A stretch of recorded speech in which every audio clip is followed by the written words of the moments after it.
diperkenalkan dulu namanya, dari mana mau ke mana? Saya namanya Sagita Kristiwan, awalnya dari Cilegon mau ke Nganjuk ke tempat ibu. Iya. Ini kok dari Cilegon mampir dulu ke Cirebon itu kenapa, Pak? Saya ngestafet naiknya. Jadi dari Cilegon itu naik kereta ke Bekasi Timur. Habis itu dari Bekasi Timur terus ke sini ke Cirebon ini. Kenapa Pak pilih estafet gitu, nggak langsung aja yang dari Cilegon langsung ke Nganjuk? Agak mencari tiket yang agak lumayan murah sedikit lah. Emang gimana Pak harga tiketnya? Wah, luar biasa, dari Cilegon sampai, kan saya domisili di Sidoarjo, Jawa Timur. Jadi dari tiketnya ambillah Surabaya ya. Itu luar biasa mahalnya. Berapa tuh? Kalau dihitung dari hari biasa itu bisa 130-an persen, 120% naik ya. Boleh ini dijelasin aja harganya berapa? Harganya yang awalnya semisal ada yang 410 itu, 410 dari hari biasa itu bisa jadi sekarang sampai 110 di pembelian online. 1 juta 100. 1 juta 100. Sorry ya, 1 juta 100. Naiknya 600.000 lebih ya Pak ya? Iya. Nah kalau estafet gini berarti kalau di total Bapak total pengeluarannya berapa tuh sampai ke Jawa Timur? Ya kurang lebih sekitar 600-an ribu lah. Oke. Ya. Maaf. Terus ini di momen Lebaran ini yang paling ditunggu-tunggu apa sih Pak? Yang paling dinanti-nanti di kampung? Bisa sholat berjamaah dengan anak, kemudian sungkem sama orang tua. Oke. Ada bawa oleh-oleh khusus nggak Pak buat keluarga di Jawa Timur? Paling oleh-oleh sarung aja. Oleh-oleh sarung. Iya. Sarung dari perusahaan THR. Oh iya, oke. Terima kasih. Pemirsa, Presiden Prabowo Subianto meminta jajaran kabinetnya untuk mengkaji kebijakan penghematan konsumsi BBM hingga work from home sebagai bentuk antisipasi jika konflik di Timur Tengah terus berkepanjangan. Presiden berharap penghematan konsumsi BBM mampu menjaga defisit APBN akibat tekanan harga minyak dunia. Presiden Prabowo Subianto meminta Kabinet Merah Putih untuk mengkaji kebijakan terkait penghematan konsumsi bahan bakar minyak hingga bekerja dari rumah atau work from home sebagai bentuk antisipasi jika konflik di Timur Tengah terus berkepanjangan. Prabowo mengatakan kenaikan harga BBM ini bisa mempengaruhi banyak hal, sehingga permasalahan ini harus diselesaikan dan perlu dilakukan akselerasi melakukan langkah proaktif, yakni melalui penghematan BBM. Menurut Prabowo, sudah banyak negara yang telah melakukan langkah penghematan konsumsi BBM, salah satunya Pakistan. Langkah yang dilakukan Pakistan bisa menjadi contoh yang dapat dikaji jajarannya di Kabinet Merah Putih untuk diterapkan di dalam negeri. Tentunya kita juga sekarang harus melakukan langkah-langkah yang proaktif. Dalam arti kita harus melakukan penghematan konsumsi BBM. Ya, kita tidak bisa menganggap bahwa apapun terjadi kita aman, ya kita bersyukur kita aman, tapi kita tidak ada upaya untuk mengurangi konsumsi BBM kita. Langkah ini langkah Pakistan ya. Ini hanya sebagai perbandingan. Jadi mereka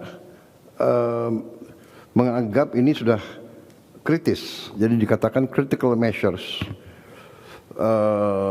Seolah bahwa ini bagi mereka seperti kita dulu waktu COVID. Mereka melaksanakan work from home, kerja dari rumah untuk semua kantor, pemerintah maupun swasta. Presiden berharap penguatan konsumsi BBM mampu menjaga defisit APBN akibat tekanan harga minyak dunia. Dari Jakarta, Tim Liputan IDX News.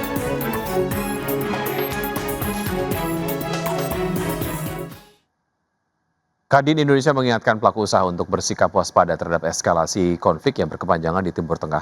Kadin menyarankan pelaku usaha untuk segera melakukan langkah efisiensi guna menekan biaya-biaya operasional yang kini sulit dikendalikan. Kamar Dagang dan Industri atau Kadin Indonesia mengingatkan pelaku usaha untuk bersikap waspada terhadap eskalasi konflik yang berkepanjangan di Timur Tengah dan dipastikan akan berdampak pada sektor energi, terutama terkait fluktuasi harga minyak dunia. Menanggapi situasi tersebut, Ketua Umum Kadin Indonesia Anindya Novian Bakri menyarankan pelaku usaha untuk segera melakukan langkah efisiensi guna menekan biaya-biaya operasional yang kini sulit dikendalikan.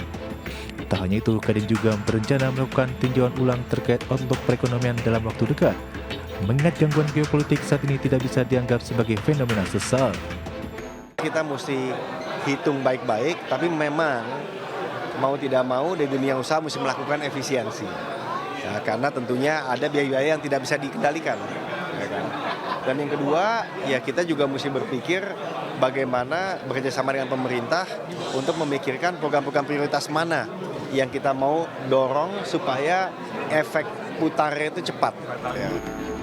Terkait gangguan pada arus perdagangan, Anindya mengakui meski laporan spesifik mengenai hambatan ekspor belum difinalisasi, keluhan mengenai rantai pasok sudah mulai bermunculan. Bahkan beberapa perusahaan terpaksa mengambil langkah force majeure akibat terputusnya distribusi bahan baku atau logistik.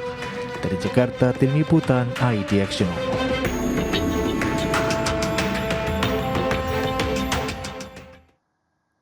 Indonesia dan Jepang resmi menandatangani Memorandum of Cooperation atau MOC untuk pengembangan mineral kritis dan energi nuklir. Kerjasama strategi ini untuk memperkuat rantai pasok energi dan teknologi bersih di kawasan Asia Pasifik. Indonesia dan Jepang sepakat memperkuat rantai pasok energi dan mendukung pengembangan teknologi energi masa depan di kawasan Asia Pasifik. Kerjasama ini khususnya terkait mineral kritis dan energi nuklir.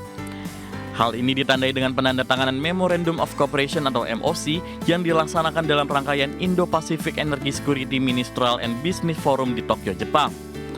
Menteri Energi dan Sumber Daya Mineral Bahlil Lahadalia dalam keterangan resminya mengatakan mineral kritis dan teknologi energi maju kini semakin dipandang sebagai komponen strategis dalam mendukung pencapaian target emisi nol bersih.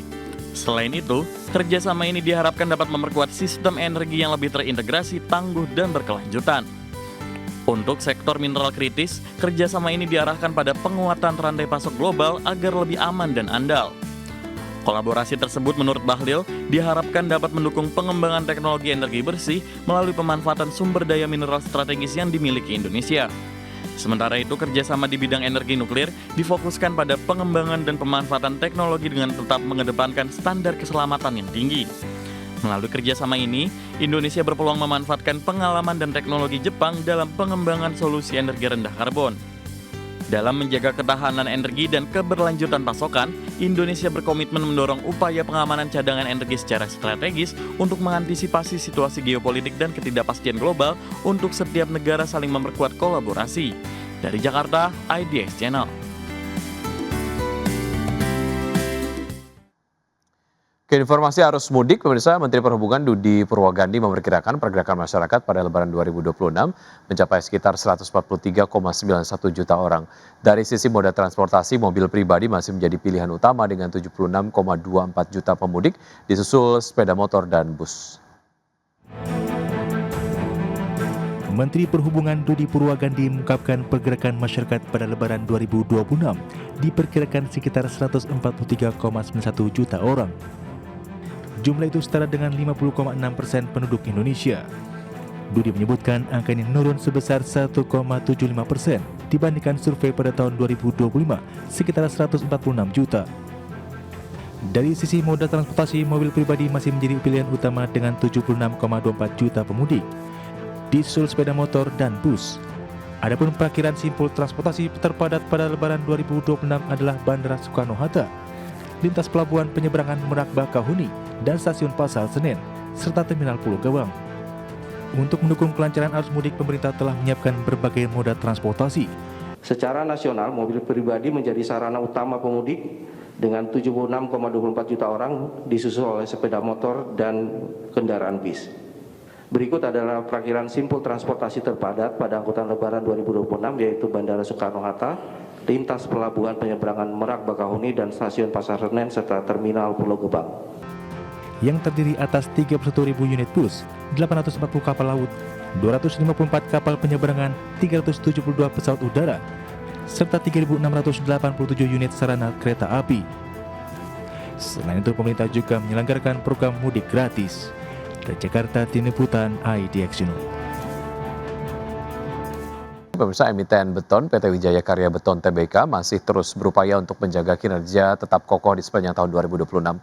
Proyeksi ini diambil di tengah lesunya industri konstruksi akibat gejolak ekonomi global dalam beberapa bulan terakhir. Emiten beton PT Wijaya Karya Beton Tbk masih terus berupaya untuk menjaga kinerja tetap kokoh di tengah lesunya industri konstruksi, di mana sepanjang tahun 2025 lalu, perseroan masih mampu mencetak laba meski kinerja belum sepenuhnya kuat, terutama dipicu sentimen global dan domestik dalam beberapa bulan terakhir. Sebagai informasi, emiten berkode saham WTON mampu mencatatkan pendapatan usaha senilai 2,51 triliun rupiah per kuartal 3 2025. Atau turun dari 3,38 triliun rupiah di periode yang sama tahun sebelumnya. Tidak hanya itu, laba bersih juga terkoreksi dalam dari 33,46 miliar rupiah menjadi 8,35 miliar rupiah per September 2025 dengan penurunan kontributor pendapatan paling signifikan berasal dari segmen konstruksi yang turun dari 440,19 miliar rupiah menjadi 57,82 miliar rupiah. Sementara itu, hingga akhir per Februari 2026, nilai kontrak baru perusahaan tercatat mencapai 559,50 miliar rupiah. Di mana secara sektoral, komposisi kontrak baru per Februari tersebut didominasi sektor infrastruktur yang meliputi jalan, jalan tol, jembatan, bendungan, danau, bangunan gedung, serta proyek sekolah rakyat dan madrasah. Dengan target pertumbuhan di tahun 2026, manajemen Wika Beton mengalokasikan anggaran belanja modal atau CAPEX sebesar 62 miliar rupiah yang digunakan untuk melakukan rekondisi dan perbaikan fasilitas produksi yang tersedia serta penguatan digitalisasi dan sistem ERP guna meningkatkan efisiensi, pengendalian biaya serta manajemen risiko di seluruh lini usaha. Berbagai sumber, IDEX Channel. Emiten properti milik Sugianto Kusuma atau Aguan, PT Bangun Kosambi Sukses Tbk atau CBDK, mencatat kinerja keuangan positif sepanjang tahun 2025. Laba bersih perusahaan melonjak signifikan seiring dengan peningkatan pendapatan dan kontribusi proyek di kawasan PIK 2. Laba bersih PT Bangun Kosambi Sukses Tbk atau CBDK pada tahun 2025 mencapai 1,36 triliun rupiah. Angka ini naik 47,52% dibandingkan laba bersih tahun 2024 yang sebesar 924 miliar rupiah. Pertumbuhan laba didorong peningkatan pendapatan neto 11,32% secara tahunan menjadi 2,50 triliun rupiah. Perusahaan juga mencatat margin laba kotor 66% dan margin laba bersih meningkat menjadi 54%. Sepanjang 2025, CBDK menyerahkan sejumlah produk properti seperti Soho Manhattan, Soho Wall Street, Bispark PIK 2, Rukan Milenial, dan Rukan Asia Afrika. Dengan total aset mencapai 23 triliun rupiah, perusahaan optimistis pengembangan kawasan PIK 2 akan terus tumbuh sebagai pusat aktivitas ekonomi baru di pesisir utara Jakarta. Berbagai sumber IDX Channel.